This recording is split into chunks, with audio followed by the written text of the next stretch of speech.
Variety genre of ಸಿನಿಮಾಗಳಿಂದ back to back Kannada ಸಿನಿಪ್ರಿಯರನ್ನು ರಂಜಿಸ್ತಾ ಬರ್ತಿರ್ತಕ್ಕಂಥ ನಿಮ್ಮೆಲ್ಲರ ಪ್ರೀತಿಯ ಚಿನ್ನಾರಿ ಮುತ್ತ ಈಗ ಕೇಸ್ ಆಫ್ ಕೊಂಡಾಣ ಸಿನಿಮಾ ಮೂಲಕ ಹೊಸ ಕೇಸ್ ಇನ್ವೆಸ್ಟಿಗೇಷನ್ಗೆ ಮುಂದಾಗಿದ್ದಾರೆ. ಆ ಕೇಸ್ ಹೇಗಿರುತ್ತೆ ಏನು ಅನ್ನೋದನ್ನು ಅವ್ರನ್ನೇ ಕೇಳಿ ತಿಳ್ಕೊಳ್ಳೋಣ. ಅದರಲ್ಲೂ ಬ್ಯಾಕ್ ಟು ಬ್ಯಾಕ್ ಖಾಕಿ ಕದರ್ನಲ್ಲಿ ಅವರು ಕಮಲ್ ಮಾಡೋಕ್ಕೆ ಮುಂದಾಗ್ತಾ ಇರ್ತಕ್ಕಂಥದ್ದು ಖುಷಿಯ ವಿಚಾರ. ಒನ್ಸ್ ಅಗೇನ್ ಕಾಕಿ ರೋಲಲ್ಲಿ ಅವರು ಬಿಗ್ ಸ್ಕ್ರೀನ್ಗೆ ಬರ್ತಾ ಇದ್ದಾರೆ. ಸರ್, ಈ ಸಿನಿಮಾ ನಿಮ್ಮ ಕರಿಯರ್ಗೆ ಎಷ್ಟು ಸ್ಪೆಷಲ್ ಅನಿಸುತ್ತೆ? ತುಂಬ ವಿಶೇಷವಾದ ಸಿನಿಮಾ ಇದು. ಸೀತಾರಾಮ್ ಬಿನೋಯ್ ಕೇಸ್ ನಂಬರ್ 18 ಆದಮೇಲೆ ಮತ್ತೊಮ್ಮೆ ಕೇಸ್ ಆಫ್ ಕೊಂಡಾಣ ಅಂತ ಒಂದು ಸಿನಿಮಾ. ಕೇಸ್ ಆಫ್ ಕೊಂಡಾಣ ಮುಂಚೆ ಒಂದು ಮರೀಚಿ ಮಾಡಿದ್ದೆ ಅಥವಾ ಓ ಮನಸ್ಸೆ ಅಂತ ಮಾಡಿದ್ದೆ. ಈ ಕಾಕಿ ಒಬ್ಬ ಕಲಾವಿದನಿಗೆ ಅಷ್ಟು ಸುಲಭವಾಗಿ ಕಚ್ಕೊಳ್ಳಲ್ವಂತೆ, ಕಚ್ಕೊಂಡ್ರೆ ಬಿಡಲ್ವಂತೆ. ಸೊ ಆ ಒಂದು ಲಿಸ್ಟಲ್ಲಿ ಸೇರ್ಕೊಳ್ಳೋಕೆ ನನಗೆ ಭಾಳ ಹೆಮ್ಮೆ ಇದೆ, ಬಹಳ ಖುಷಿ ಇದೆ. ಒಂದು ಕಾಕಿ ಬಗ್ಗೆ ನನಗಿರುವಂಥ ವೈಯಕ್ತಿಕವಾಗಿರುವಂಥ ಗೌರವ ಆಗಲಿ, ವೈಯಕ್ತಿಕವಾಗಿರುವಂಥ ಅದ್ರ ಜೊತೆಗಿನ ಸಂಬಂಧ ಆಗಲಿ, ಅದ್ರ ಜೊತೆಗೆ ಎಲ್ಲೋ ನನಗೆ ಒಂದು ಒಳ್ಳೆಯ ಪಾತ್ರ ಸಿಕ್ಕಿದೆ ಅನ್ನೋ ಒಂದು ಹೆಮ್ಮೆ, ಇವೆಲ್ಲವೂ ಆಗುತ್ತೆ. ಸೊ ಹಾಗಾಗಿ ಕೇಸ್ ಆಫ್ ಕೊಂಡಾಣ ಇನ್ನೊಂದು ವಿಶೇಷವಾದ ಸಿನಿಮಾ ನನಗೆ. ಸೀತಾರಾಮ್ ಬಿನೋಯ್ ಕೇಸ್ ನಂಬರ್ 18ಗಿಂತ ಒಂದು ಹಂತ ಮುಂದಕ್ಕೆ ಹೋಗಿ ಒಂದು ಬೆಳವಣಿಗೆ ಕಂಡಿರುವಂಥ ಒಂದು ಸಿನಿಮಾ, ಒಂದು ಕಥೆ, ಪಾತ್ರ ಎಲ್ಲವೂ ಆಗಿದೆ. ಅಫ್ಕೋರ್ಸ್, ಈಗ ನಾವು ನಿಮ್ಮ ಪಾತ್ರ ಅಥವಾ ಸಿನಿಮಾದ ಪ್ರೆಸೆಂಟೇಷನ್ ನೋಡಿದಾಗ ಸ್ಯಾಂಪಲ್ಸಲ್ಲಿ ತುಂಬ ಅಪ್ಗ್ರೇಡೇಷನ್ ಇದೆ. ಟೆಕ್ನಾಲಜಿ ವೈಸ್ ಇರ್ಬೋದು, ಪಾತ್ರಗಳಲ್ಲಿರ್ಬೋದು, ಪ್ರೆಸೆಂಟೇಷನ್ ವೈಸ್ ಇರ್ಬೋದು. ಸೊ ಸೇಮ್ ಟೀಮೇ ಮಾಡಿದ್ರು ಸಹ. ಸೊ ಆ ನಿಟ್ಟಿನಲ್ಲಿ ಮತ್ತು ಜಾಕಿ ಭಾವನಾ ಅವರು ನಿಮ್ಮೊಟ್ಟಿಗೆ ಮತ್ತೊಮ್ಮೆ ನೀವು ಕೊಲಾಬ್ರೇಟ್ ಆಗಿರೋದು ಆಫ್ಟರ್ ಚೌಕ. ಸೊ ಎಷ್ಟು ಖುಷಿ ಇದೆ.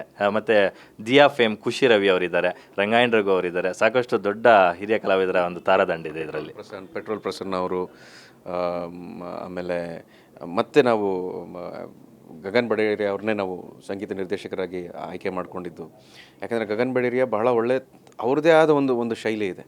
ಆ್ಯಂಡ್ ಇದರಲ್ಲಿ ಇದು ನೀವು ಹೇಳಿದ ಕಲಾವಿದರು ಅಂತ ಹೇಳಿದ್ರಲ್ಲಿ ಭಾವನಾ ಮೆನನ್ ಅವರು, ರಂಗಾಯಣ ರಘು ಅವರು, ಯಾಕಂದರೆ ಅವ್ರದ್ದೇ ಆದ ಒಂದು ಏನು ಹೇಳ್ತಾರೆ, ಒಂದು ಸ್ಥಾನ ಪಡ್ಕೊಂಡಿದ್ದಾರೆ ಕಲಾವಿದರಾಗಿ. ಸೊ ಭಾವನಾ ಮೆನನ್ ಅವರು ಕೂಡ ಹಾಗೇನೆ, ಅಂದರೆ ಬರೀ ನಮ್ಮ ಕನ್ನಡದಲ್ಲಿ ಮಾತ್ರ ಅಲ್ಲ, ವಿಶೇಷವಾಗಿ ಮಲಯಾಳಮಲ್ಲಿ, ತಮಿಳಲ್ಲಿ ಭಾಳ ಒಳ್ಳೆ ಹೆಸರನ್ನ ಗಳಿಸಿರುವಂಥ ಒಬ್ಬರು ಕಲಾವಿದೆ ಭಾವನಾ ಅವರು. ಅವ್ರ ಜೊತೆ ಕೆಲಸ ಮಾಡೋ ಆಸೆ ನನಗೆ ಭಾಳ ಇದೆ ಒಬ್ಬ ಕಲಾವಿದನಾಗಿ. ಚೌಕ ಸಿನಿಮಾದಲ್ಲಿ ಮಾಡಿದಾಗ ನಾವು ತಮಾಷೆ ಮಾಡ್ಕೊಂಡಿದ್ದೀವಿ, ಇದು ಇಷ್ಟೇ ಆಗೋಯ್ತು, ಒಂದು ಸಿನಿಮಾದಲ್ಲಿ ನಾವು ಕೆಲಸ ಮಾಡಬೇಕು ಅಂತ ಆಸೆ ಹೇಳ್ಕೊಂಡಿದ್ದೆ ನಾನು ಅವ್ರಿಗೆ. ಯಾಕೆಂದರೆ ಕನ್ನಡ ಭಾಷೆನ ಅವ್ರು ಆ್ಯಕ್ಟ್ ಮಾಡಬೇಕಾದ್ರೆ ಅಷ್ಟು ಶಿಸ್ತಿಂದ, ಅಷ್ಟು ಶ್ರದ್ಧೆಯಿಂದ ಇಡೀ ಲೈನ್ಸ್ ಅರ್ಧ ಪೇಜ್ ಡೈಲಾಗ್ ಇರಲಿ, ಅದನ್ನು ಅವ್ರು ಪ್ರಾಂಪ್ಟಿಂಗ್ ತೊಗೊಳ್ಳೋದೇ ಇಲ್ಲ. ಅದನ್ನು ಸಂಪೂರ್ಣ ಅದನ್ನು ಮನದಟ್ಟು ಮಾಡಿಕೊಂಡು ಆ ಸೀನಿಗೆ ಪ್ರಿಪೇರ್ ಆಗಿ ಬರ್ತಾರೆ. ಆ ಥರ ಒಬ್ಬರು ಕಲಾವಿದರು ನಮಗೆ ಭಾಳ ಮುಖ್ಯ. ತುಂಬಾ ಪ್ರೀತಿ ಇದೆ ಅವ್ರಿಗೆ ಭಾಷೆ ಮೇಲೆ. ಆ್ಯಂಡ್ ಖುಷಿಯವರು ಕೂಡ ದಿಯಾ ಸಿನಿಮಾದಲ್ಲಿ ಬಹಳ ಒಂದು ಇಂಟೆನ್ಸ್ ಪಾತ್ರದಲ್ಲಿ ಕಾಣಿಸ್ಕೊಂಡು ತುಂಬ ಹೆಸರನ್ನು ಮಾಡಿದಂಥ ಖುಷಿಯವರು. ಬಟ್ ರಿಯಲ್ ಲೈಫಲ್ಲಿ ಆ್ಯಕ್ಚುಲಿ ಭಾಳ ಜೋವಿಯಲ್ ಹಾಕಿ ಭಾಳ ನಾವು ತಮಾಷೆಗಳೆಲ್ಲ ಮಾಡಿದ್ದೀವಿ, ಡೈರೆಕ್ಟರ್ನ ತಮಾಷೆ ಎಲ್ಲ ಮಾಡಿದ್ದೀವಿ. ಬಟ್ ಸ್ಕ್ರೀನ್ ಮೇಲೆ ಅಂತ ಬಂದಾಗ ಅವ್ರಿಗಿರೋ ಇಂಟೆನ್ಸಿಟಿ ತುಂಬಾ ಗೌರವ ಕೊಡಬೇಕಾದಂಥ ಒಂದು ಟ್ಯಾಲೆಂಟ್ ಅದು. ಈ ಸಿನಿಮಾಗೆ ಜೋಗಿ ಸರ್ ಅವರ ಸಂಭಾಷಣೆ ಎಷ್ಟು ವೆಯ್ಟೇಜ್ ತಂದು ಕೊಡುತ್ತೆ ಅಂತಕ್ಕಂಥದ್ದು? ಯಾಕಂದರೆ ಜೋಗಿ ಸರು ಸಾವಿರಾರು ಸಿನಿಮಾಗಳನ್ನು ನೋಡಿ ರಿವ್ಯೂ ಮಾಡಿದಂಥವ್ರು, ಸಾಹಿತಿಗಳು, ಸಾಕಷ್ಟು ಪುಸ್ತಕಗಳನ್ನು ಬರೆದಂಥವ್ರು, ಸಾಕಷ್ಟು ಸಿನಿಮಾಗಳಿಗೆ ಸಂಭಾಷಣೆ ಕೂಡ ಬರೆದಂಥವ್ರು. ಆ ನಿಟ್ಟಿನಲ್ಲಿ ಅವರ ಸಂಭಾಷಣೆ ಎಷ್ಟು ಪ್ಲಸ್ ಆಗಿದೆ? ಡೆಫಿನೆಟ್ಲಿ ಜೋಗಿ ಸರ್ ಅಂತ ಹೇಳ್ತಿದ್ದಾಗೇನೆ ಒಂದು ವಿಶೇಷವಾದ ತೂಕ ಸಿನಿಮಾಗೆ ಬರುತ್ತೆ, ವಿಶೇಷವಾದ ತೂಕ ಸಿನಿಮಾದ ಕಥೆಗೆ ಬರುತ್ತೆ.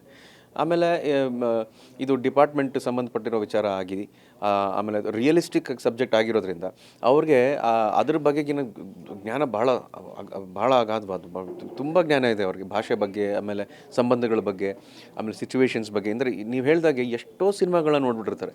ಸೊ ಅದನ್ನು ನೋಡಿ ಈ ಸಿನಿಮಾಗೆ ಏನು ಸಂಭಾಷಣೆ ಬರೀಬೇಕು ಅನ್ನೋ ಜವಾಬ್ದಾರಿ ಅವ್ರಿಗೆ ಆಲ್ರೆಡಿ ಇರುತ್ತೆ.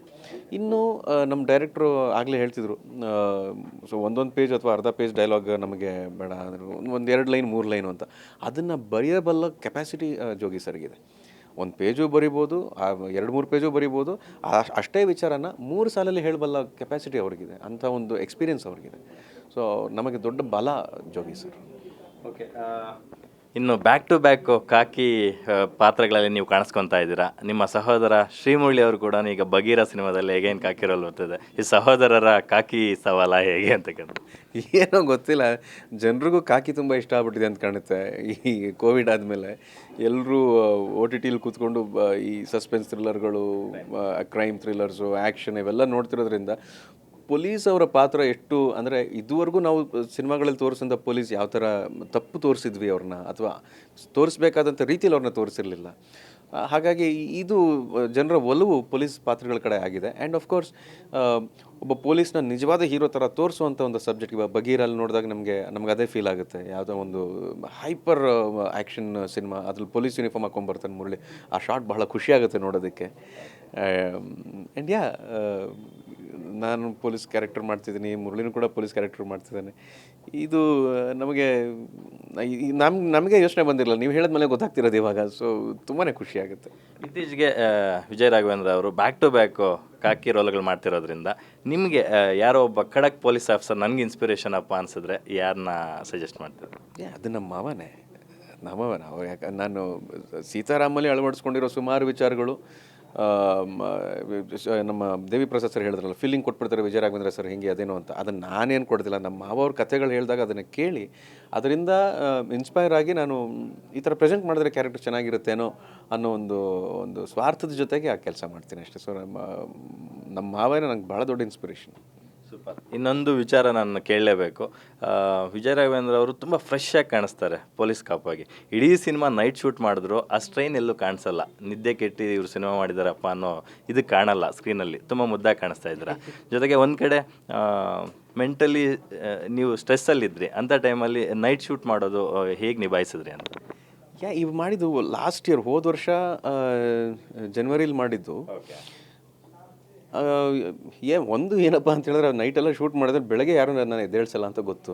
ಸೊ ಚೆನ್ನಾಗಿ ನಿದ್ದೆ ಮಾಡ್ತಾ ಇದ್ವಿ. ಆಮೇಲೆ ನೈಟ್ ಶೂಟಿಂಗ್ ಮಾಡ್ಬೇಕಾದ್ರೆ ಎಕ್ಸೈಟ್ಮೆಂಟ್ ಇರುತ್ತಲ್ಲ, ಈ ಕಥೆನ ಈ ಸೀನ ಚೆನ್ನಾಗಿ ನಾವು ಪ್ರೆಸೆಂಟ್ ಮಾಡಲೇಬೇಕು. ಆಮೇಲೆ ಬರೀ ನಾನು ಮಾತ್ರ ಇರ್ತಿರಲಿಲ್ಲ, ಅದು ನನ್ನ ಜೊತೆ ಪೆಟ್ರೋಲ್ ಪ್ರಸನ್ನ ಇರ್ತಿದ್ರು, ತಮಾಷೆ ಇರ್ತಿತ್ತು, ಒಂದು ಎನರ್ಜಿ ಇರ್ತಾಯಿತ್ತು. ರಂಗಾಯಣ ರಘುವಣ್ಣ ಇರ್ತಾಯಿದ್ರು. ರಂಗಾಯಣ ರಘುವಣ್ಣ ಕಾಂಬಿನೇಷನ್ ನನಗೆ ಒಂದು 2-3 ದಿನ ಕೆಲಸ ಮಾಡಿದ್ದುಂಟು. ಅದಾದಮೇಲೆ ಆ್ಯಕ್ಚುಲಿ ಭಾವನಾ ಅವ್ರ ಜೊತೆನೂ ಅಷ್ಟೇ ತುಂಬಾ ಲವಲವಿಕೆ ಇರುತ್ತೆ. ಆ್ಯಂಡ್ ನಮ್ಮ ದೇವಿ ಪ್ರಸಾದ್ ಶೆಟ್ಟರಿಗೆ ಅವ್ರು ಮಾತಾಡೋಕ್ಕೆ ಭಯ. ಅವರು ತುಂಬ ಜೋರಾಗಿ ಮಾತಾಡಿದ್ದು ನಾನು ಕಂಡೇ ಇಲ್ಲ. ಸೊ ಅವ್ರನ್ನ ನಾವು ಮಾತಾಡಿಸ್ಬೇಕು, ಅವ್ರನ್ನ ನಾವು ಹುರಿದುಂಬಿಸ್ತಾ ಇರ್ತೀವಿ. ಸೊ ಆ್ಯಂಡ್ ಸಿನಿಮಾಟೋಗ್ರಫರು, ಆಮೇಲೆ ಬಾಕಿ ಕೆಲಸ ಮಾಡೋ ಹುಡುಗರು. ಇವಾಗ ನಮ್ಮ ಹರ್ಷ ಹುಡುಗರೆಲ್ಲ ಹೆಂಗೆ ಅಂದರೆ ಬರೀ ಅವ್ರ ಕೆಲಸ ಇದ್ದಾಗ ಮಾತ್ರ ಬರ್ತಿರ್ಲಿಲ್ಲ, ಸುಮ್ಮನೆ ಬಂದುಬಿಡ್ತಾಯಿದ್ರು. ಶೂಟಿಂಗ್ ಮಾಡ್ತೀವಿ ಅಂದ್ರೆ ಜೊತೆಯಲ್ಲೇ ಇರ್ತಾಯಿದ್ರು. ಪಾಪ 2:30-3 ಗಂಟೆವರೆಗೂ ಜೊತೆಲೇ ಇರ್ತಾಯಿದ್ರು. ಇದು ನಮಗೆ ಕೆಲಸ ಮಾಡ್ಬೇಕಾದ್ರೆ ಹುರುಪು ಕೊಟ್ಟಿದ್ದ ಟೀಮ್ ಅಷ್ಟೇ.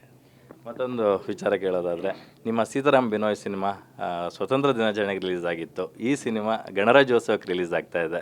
ಈ ಡೇಟ್ಸು ತುಂಬ ಇಂಟ್ರೆಸ್ಟಿಂಗ್ ಅನಿಸುತ್ತೆ. ಗೊತ್ತಿಲ್ಲ ಸರ್, ಅದೇ ಕೋಇನ್ಸಿಡೆಂಟಲ್ ಆಗಿ ಗಣರಾಜ್ಯೋತ್ಸವದ ದಿನ ರಿಲೀಸ್ ಆಗ್ತಾ ಇದೆ. ತುಂಬಾ ಖುಷಿಯಾಗುತ್ತೆ.